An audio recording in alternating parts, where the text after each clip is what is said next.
સૌથી પહેલા હું અલ્પેશ ઠાકોરને જોડું છું. અલ્પેશભાઈ, મહામંથનમાં તમારું સ્વાગત કરું છું. નેતાઓ પછી હવે કથાકારોને અડફેટે સમાજ ચડી રહ્યો છે. આને કોઈ જઈને પૂછો તો ખરા કે ભાઈ તને સમાજ સાથે વાંધો શું છે?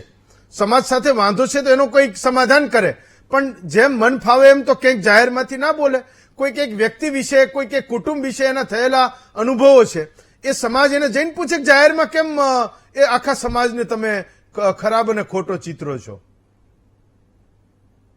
સર્વપ્રથમ તો એક કથાકાર કે જેને ધર્મને વાત મૂકવાની હોય, ત્યાં સંસ્કારોનું સિંચન કરવાનું હોય, ત્યાં લોકો સમક્ષ સાચું ધર્મનું જ્ઞાન આપી અને એ જ્ઞાન થકી લોકો સુખી થાય, એનો એક સંદેશો જે કથાકાર તરીકે આપવાનો. વ્યાસપીઠનું આપે જે વર્ણન કર્યું, વ્યાસપીઠ એક એવી જગ્યા છે કે વ્યાસપીઠ ઉપરથી જયારે બોલતા ત્યારે બ્રહ્મ વાક્ય કહેવાય. સામે બેઠેલો શ્રોતા કઈ જાતિનો છે ક્યારે નથી જોતા.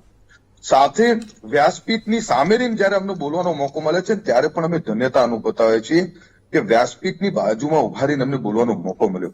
અને વ્યાસપીઠ ઉપર રહી અને કોઈ જાતિ માટે આવા કટુ વચનો બોલાતા હોય તો માનું છું કે અમે કથાકાર હોવાનો કોઈ અધિકાર નથી. કથાકાર એટલે શું? તો કે ધર્મની સાચી વાત કરે, રામાયણ મહાભારત ગીતાના સાર આપણી સમક્ષ મૂકે અને લોકોમાં એ સંસ્કારોનું સિંચન થાય, એ જીવદયા, પ્રેમ, કરુણાની વાત કરે, વિશ્વ મુક્તિની વાત કરે અને હિન્દુ સંસ્કૃતિની સાચી અર્થની અંદર એનું જતન કરવાનું કામ કરે.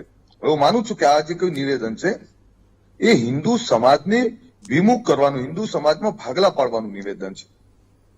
કોઈ સંસ્કાર કોઈ જાતિનો ઇજારો નથી, સંસ્કાર કોઈ વ્યક્તિનો ઇજારો નથી. સંસ્કાર એ દરેકને અલગ અલગ હોય છે. એક જ બાપના બે દીકરા હોય છે, એક વાલિયો હોય છે ને એક વાલ્મીકી બને છે. આ પણ એક બને છે. તમે કોઈ જાતિની રીતે કઈ રીતે જોડી શકો? અને હું તો આમને પણ કહું છું, જેમણે આ નિવેદન કર્યું છે કે લવ જેહાદના એટલા બધા કિસ્સા થાય છે, ત્યાં કેમ તમારું કોઈ નિવેદન ના આવ્યું? આ કોઈ બનાવ બન્યો હશે, કોઈ લવ મેરેજ થયા હશે, તો એના કારણે આખા સમાજને કેવી રીતે તમે કહી શકો કે આમાં સંસ્કાર નથી? કેવી રીતે નક્કી કરો તમે સંસ્કાર? હું હજુ પણ કહું કે સંતોનું કામ એ છે, જ્યારે જ્યારે સમાજ અવળી દિશા તરફ વળ્યો ત્યારે સમાજ અને સમાજમાં રહેલા લોકોને સાચું જ્ઞાન આપવું એ સંતોનું કામ છે. એમણે જે કંઈ કર્યું છે, અને હું એ પણ કહું કે એમણે માફી માંગી. જો હિન્દુ સંસ્કૃતિમાં એક એ પણ છે કે આપણે બધા દયાળુ છીએ. એ બોલી ગયા, એ બોલ્યા પછી માફ કર્યું તો ઘણા બધા એવું કીધું ચલો જવા દો, માફ કર્યા, પણ એમના મનમાં આવો ભાવ આવ્યો કેમ? એમને આવું વિચાર્યું કેમ? હું એવું માનું છું કે એમણે હવે કથા કરવી બંધ કરી દેવી જોઈએ. એમને કથા કરવાનો કોઈ અધિકાર જ નથી. આ ગુજરાતમાં મોરારી બાપુ જેવા સંતો છે, આ ગુજરાતમાં જિગ્નેશ દાદા જેવા સંતો છે, અનેક સંતો છે જેને આ ગુજરાત અને ગુજરાતની સંસ્કૃતિ, આ ગુજરાતના હિન્દુ ધર્મ માટે ખૂબ કામ કર્યું છે.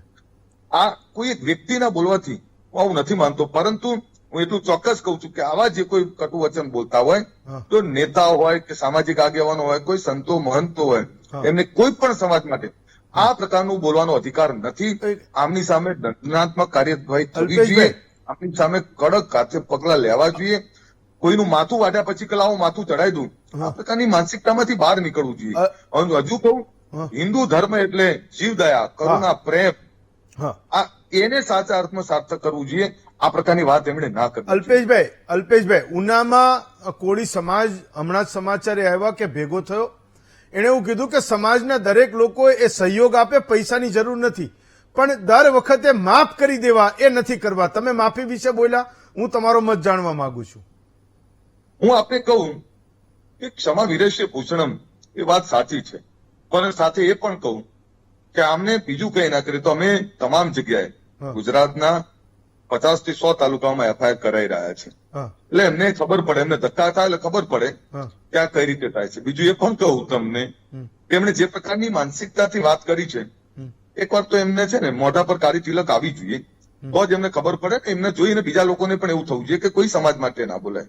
જો હું નાના સમાજનું, આ ગુજરાતમાં બ્રહ્મ સમાજનું ખૂબ મોટું યોગદાન છે, આ ગુજરાતમાં પાટીદાર સમાજનું ખૂબ મોટું યોગદાન છે, આ ગુજરાતમાં ઠાકોર અને કોળી સમાજનું ખૂબ મોટું યોગદાન છે, આ ગુજરાતમાં ક્ષત્રિય સમાજનું ખૂબ મોટું યોગદાન છે, આ ગુજરાતમાં આદિવાસી અને દલિત સમાજનું ખૂબ મોટું યોગદાન છે, આ ગુજરાતમાં વિશ્વકર્મા સમાજનું ખૂબ મોટું યોગદાન છે, આ ગુજરાતમાં રાવણ દેવ હોય કે દેવી પૂજક હોય, તમામ સમાજોનું કોઈક ને કોઈક મોટું યોગદાન છે.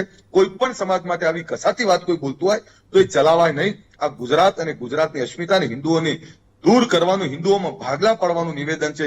હિન્દુ સમાજને તોડવાનું આ ષડયંત્ર છે. એટલે આવા જે કોઈ લોકો છે અમને અત્યારે રોકવા પડે. આજે અમને નહીં રોકીએ તો બીજા કોઈ આવશે. અમે તમામ તાલુકાઓમાં એફઆઈઆર કરાઈ રહ્યા છીએ અને જરૂર પડશે તો આમનું કાળું મોં પણ કરીશું. એટલે એમને ખબર પડે કે કોઈ પણ સમાજ માટે ના બોલાય. તમામ સમાજ માટેનો આદર ભાવ હોય. પણ સાથે એ બીજું પણ કહું આપને, હા. કોઈ એક વ્યક્તિ બોલે છે કે આખો સમાજ બોલે છે એવું નહીં માની લેવાનું.